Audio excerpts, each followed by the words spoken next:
What do you want me to say here? We talked about this already. I don't understand why they would give you the info, so I gave it. Yeah, well, I don't understand why. Okay, so we were talking. Let's bring Jim Harrison here, and we'll touch on this, and then we're going to move on because I don't want. Jim's here. It's beat to death already. Anyway, we talked about Deflategate for a good full hour, Jim. But Pat has pulled this report, and I don't understand this because this would affect the integrity of the gauging. But there were apparently not one but two ball gauges in the referee's locker room. I don't know why. I don't get it. I don't understand that. That doesn't make any sense to me. But nevertheless. According to Mike Florio, here's what he says, and I quote, "One had a Wilson logo on the back and a long, crooked needle." I have a long... Can you make this stuff up? Your long, crooked needle can still get the job done, Pat. And that's the one... Bill Clinton says. Whoa! The other did not have a Wilson logo and a shorter, straighter needle. Anyway, Walt Anderson had the one, apparently, with the Wilson logo and the long, crooked needle. That makes a lot of sense. Crook is indeed right. I don't know. I don't Please, either. Somebody help me. Jim, hey, here's the deal. Why didn't Brady just speak up? Why did he have to act so guilty? I agree. I think they blew the PR game much worse than they blew Sure they did. the balls down. Sure they did. I mean, if he had just gone ahead, hey, sure, I'll tell you all about it. Instead, he was glib in the press conference at the Super Bowl. Hate glib. And he acted like it was no big deal. You know what? Pat made a good point, though, Jim. Because of the inconsistency with the NFL, maybe they feared maybe they'll suspend Tom for a game. Maybe, just maybe, they'll take away their victory in the AFC Championship game. Those are extremes, and those are probably not likely. But, hey, you're talking about it's like dealing with a crazy person up there. They don't know what the heck the NFL is going to do next. Right, and I do think a 4-game suspension was a bit stout. I like all the penalties toward the Patriots. I think the 1 game, missed the opener, probably could have sufficed.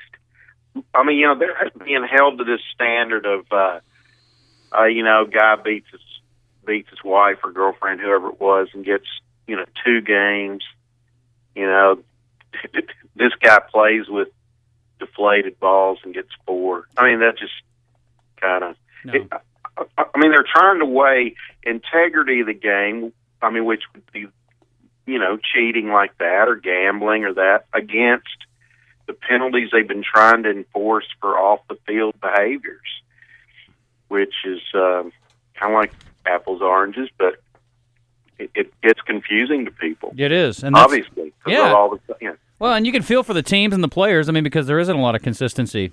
And then you got, again, like we talked about criminal investigations that have, and then, of course, you got to deal with what the league's going to do with you. And then now you got one that doesn't involve a criminal investigation, but a very thorough investigation nevertheless. All this stuff happening, and now you can almost, I can feel the rage in Sean Payton right now for keeping that guy out for an entire season. And players that were kept out for an entire season.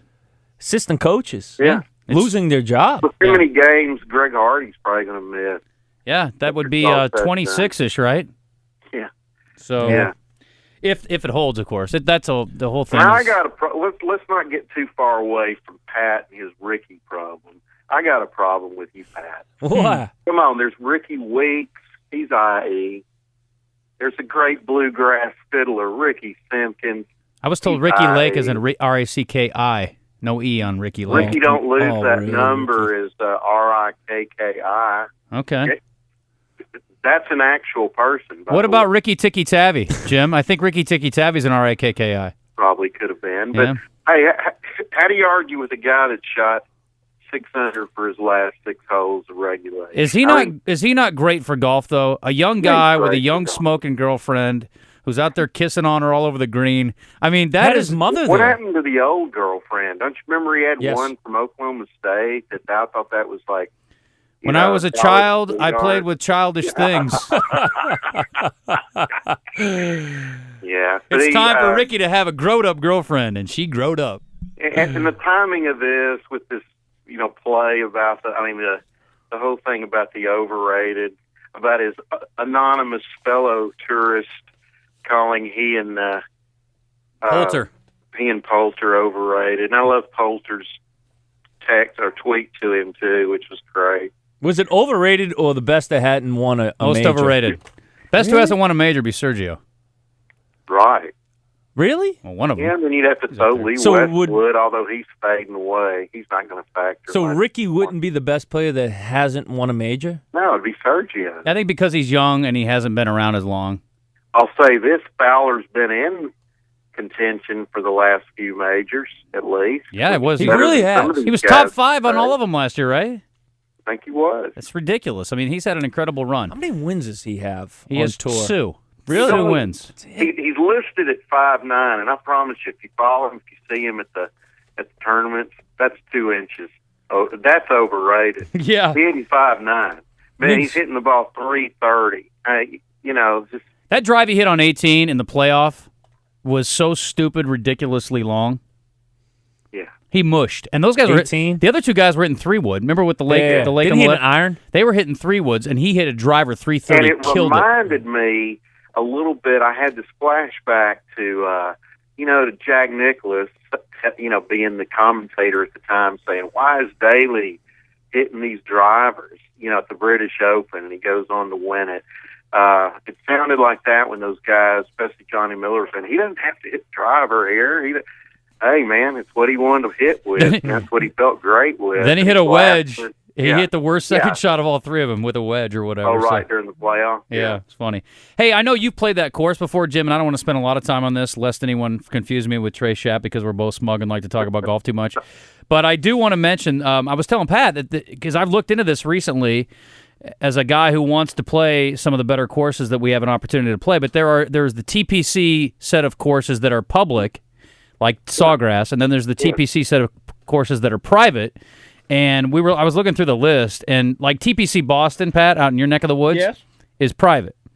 Some of the other high-profile ones include, I'm trying to think here, because most of these we don't talk about a lot. There's one in Duluth, Georgia, Sugarloaf. TPC Southwind in Memphis is one that we know. I've actually had a chance to play that one, fortunately, but most of these you don't hear a lot about.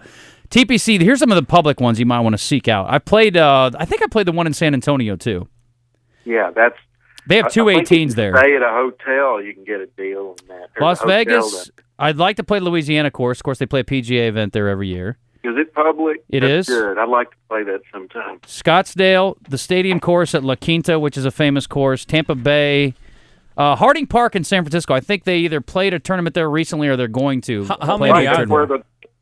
That's where the match play was. Okay. And that's where they've had the Ryder Cup. TPC Harding Park. It's a great course, although they played a different routing. So if you were to have paid attention much to the match play, and then you played it actually like it's 18 holes, you go, wait a minute, this doesn't seem like the same deal, because they played a different routing to suit match play better.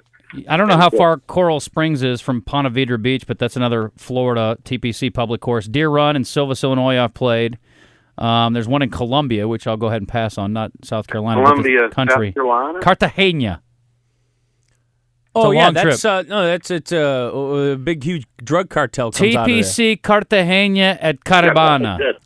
No, that's true. I read this. And there's TPC Cancun. And there's a Price side, Nick Price, and there's a Tom Fazio side. TPC Las Vegas, isn't that open? Yes, TPC Las Vegas I mentioned, for sure. That'd be fun. Myrtle Beach, the Old White course at Greenbrier. The Greenbrier is a TPC course. So these are all there's public. 100 courses at Myrtle Beach. You could spend your whole month at Myrtle Beach. Prove it. A whole life savings. Prove it. Take me over there and show me around there, Jimmy. And then hang out with Kenny Powers. I just need a sponsor. I need a sponsor for that. Okay, let's move on to baseball. Razorbacks back on ask him about the playoff. Just play the Sawgrass for sure. Play Sawgrass. What did you make on 17? 4. What did you make on? I did hit the green, and then I 3-jacked it. That happens. What did you do on 18? Because that looks as hard as anything. I think I may have put an X down. I'm not sure. The closest I thing hit 2 in the water. The closest thing to 18 around here is number 2 at Maumelle. I hate that hole. It is so hard. I'm like, okay, do I start at the lake and cut it back? Do I start at the right side and try to draw it back? Usually what I do is I either pull it straight into the water or I hit it over the humps on the right into the sort of natural area. So probably one time I I hit it he straight. gave me a 6 and was nice about it. That's a sweetheart. That's Haney for you. He's hey, double max. I don't play that. All right, let's talk baseball. Razorbacks currently, if the season were to end today, and certainly some work to be done this week with a chance to pick up a couple games at Georgia, Arkansas would end the season as the 5th seed. And I think if they don't go over there and lay a total egg, Missouri could easily jump ahead of them, but if they don't lay a total egg, they should end the season as the 5th seed by my calculations. That would put Arkansas, unfortunately for them, on day 1, which is Tuesday, but the good news for us is play-in one-and-done game, yeah. They would play late against the 12 seed, so it would not impact our local program. It would again be Georgia or Tennessee. It'd be the 12 seed, so whatever that is. I guess 13 and 14 stay home. So, yeah, Mississippi State looks like they'd be out. Tennessee would be out. So, yeah, it'd be Georgia, probably Georgia, yes, again. So, if Arkansas takes care of his business, looks like there's that. I don't think – I guess if they sweep, they could get up into – they get to 4th or 3rd. Get up to 4th. Yeah. And that'd be great. This is a team they could sweep. Man, Georgia's really come under hard times since their World Series appearance a few years ago when they played Fresno. Wasn't that who it was? Yeah. Yeah, they made it to the championship. I can't remember who Arkansas played the last time they went. I sure as heck don't remember who Georgia South played. Good Carolina. For you. Well, I meant in Omaha. Yeah. I know, but that's impressive. I don't remember that. I think they lost to Fresno State. But they it should be a series they should be able to sweep. I would have thought they would have taken at least the 2 games they played against Tennessee, but that first one was a tough game. Man, there's not a lot that separates all these teams, including the teams at the top. You go back and think about Arkansas and Vanderbilt. Arkansas lost 3 games, but 2 of them they lost in, I think, walk-off fashion. I think they were either tied or winning and got beaten the last at-bat by the Commodores. Didn't have to play Florida. They're obviously up there high, always are. Took 1 of 3 out of against LSU, but I think Arkansas's better than they were then at this point now, and 1, 2, 3 from A&M. Is it weird for me, or is it weird to you, I should say? It was weird to me looking at this that Vanderbilt does not lead, or Vanderbilt leads the East at 18-9, right? They're 36-16 overall. Florida has a slightly better record, so I guess it's not shocking that they're ranked ahead of them in the national rankings. But A&M's 42-9, 17-9 in conference play, and they're ranked behind Florida in the D1 poll. I don't get that. Vanderbilt's 10th, by the way. Arkansas sitting at 20, as they were. I think 21, A&M was doing fine until they dropped 2 of 3 to Arkansas, and then it sort of dropped them in the voters' opinion. They still have a much better record than Florida, though. I don't get that. Florida, year in and year out. I mean, how many years there in a row where they picked to win it all and they didn't even make the sub-average? Yes. Yeah, I mean they tend to have a good following among the voters, I think. Well, LSU's number 1 this week. Louisville, UCLA, TCU, Illinois. The Big Ten is representing this year. I got to give them credit. Illinois at 5, and Iowa's ranked 14th. We used to talk about what a joke it was and how difficult it was because they have horrible conditions for the first part of their season. But give them credit. Florida 6, A&M 7, Florida State, Miami 8, 9, and Vanderbilt at 10. And Arkansas is the only other SEC team ranked, I believe, at 21. Yes. Auburn fell out of the rankings, and so did Missouri. Anyway, so this week for Georgia, we'll assume that they win. If they win a couple games, let's put them at 17 wins. I guess then we'll see what shakes out. They would have the tiebreaker against A&M if somehow A&M gets swept this week. I don't know. Who do they finish with, do you know? I don't have that in front of me. Here we go. A&M's at Ole Miss. So it's possible they could lose at least a couple. They're really going to pump that weekend up over at Oxford. I saw on some of my Twitters it's their senior weekend and I guess it's always a big party weekend over there. I'm surprised Pat Bradley doesn't have his own condo over there. Every weekend's a big party weekend in Oxford. They've won 4 in a row, by the way, of the Rebels, so they are a hot team right now, so give them credit. I love Oxford. Alabama hasn't lost since they got beat up by Arkansas a while back, too, so they won 5 in a row, so good for them. I was surprised about Auburn. Arkansas went in there and won 2 of 3, and then all of a sudden Auburn became the hot team after that. Yeah.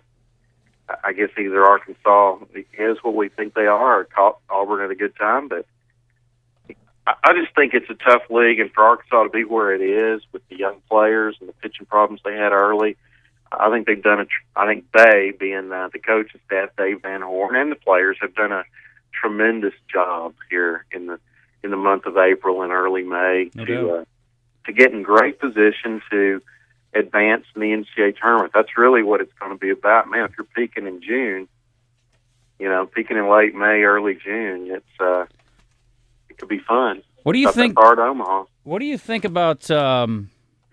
What's the reason for playing this game against Creighton here? It seems like an odd spot to play this game. And they're going to go on the road, I guess, and stay on the road. I don't know, but I guess they're playing Creighton at the TD Ameritrade Stadium. Yeah. So I don't know. Maybe it's carrot before the horse. I don't know. Hey, we can get back here, and all that. They're a good quality team and a good quality league that's been high in the RPI. So it's probably better than playing Nebraska.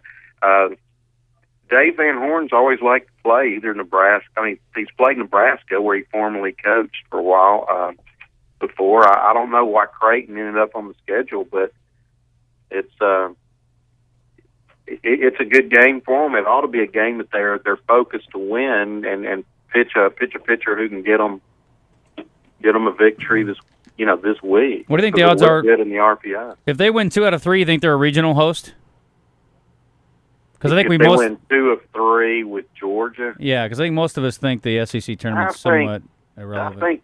I think it is a little bit, but I think they'd need to win their opener there. Okay. I think they'd need to go ahead and win at least 1 or 2 games in the SEC tournament. I think that would get them a first-round regional host. I don't think it would get them a sub-regional host. I think you can see the teams that are going to get those in the probably 8 of those top 10 you just named are probably going to be the teams for the sub-regional. But, yeah, they could get a region host. Aren't they, 20th is the consensus ranking now for them? That could be. I mean, there's so many different rankings. But, yeah, and they're not very high in the RPI still, which is surprising to me, 48. Well, and that may hurt them. But, look at how they played on the road. This is another team like the one, I don't remember what year it was now, 2 years ago maybe, but they played better on the road, it seemed like. But they'd go on the road and play great. It was almost like you didn't want them to host a regional, the way they've been playing away from home. And I think they did win away from home. They beat, I think they beat Baylor. Okay, that must have been 3 years ago. They beat Baylor to make it to Omaha at Waco. Okay. Because they had some outstanding pitching. Pitching's always pretty important, I guess. And it's coming around for Arkansas, although I was a little disappointed in Teague coming in and not being able to hold it against Tennessee in the Friday game, because Teague had been pitching pretty decently in the midweek games. I'm actually surprised at the excuse for using Teague on Fridays, because he had warmed up earlier, and they decided to go ahead and use him since they'd warmed his arm instead of going to Zach Jackson, it was absolutely the position you would put Zach Jackson to follow up Trey Killian and hold Tennessee at 2 runs, and instead, Teague got knocked out of there, and they ended up falling behind 5-2. I think they cut it 5-4 that, but weren't able to pull it out. Well, if Arkansas is the 5 seed again, they will play late on Tuesday. It'll be around 7:30-ish, 8 o'clock maybe. And then if they're the 4 seed, same slot, but they wouldn't play till Wednesday against the winner of the game between, I guess that would be the 4 and the 12. So anyway, we'll see what happens. But big weekend. It's a Thursday through Saturday, too. I do remind everybody. They play tonight against Creighton, and then Thursday through Saturday at Georgia. So we'll let you know what shakes out, and we'll be talking about it tomorrow, of course, the Creighton game at least. Jim, appreciate the time. Hey, I want to ask something real quick. How is Pat's subversive, under-the-table recruiting going with that certain guard out of North Little Rock? Pat, have you lined him up? Sleeping on the job. Pat, hello? No comment. No comment. I may or may not be having a lot since you last asked me the question. So. I may or may not be having workouts here soon, and I invite anybody who wants to become a better basketball player to come to my workout very soon, including those who may have signed elsewhere but want out of their LOI. Those who may potentially get out of there, definitely LOIs for sure. That's the word on the street. Okay, well, I like the street word. You usually have it. Yeah. Sounds good, guys. Jim, he spends a lot of time on the street to make sure he gets the right word. Know. Appreciate the time, my friend. We'll talk soon. Ear to the ground, boys. I got good news for everybody.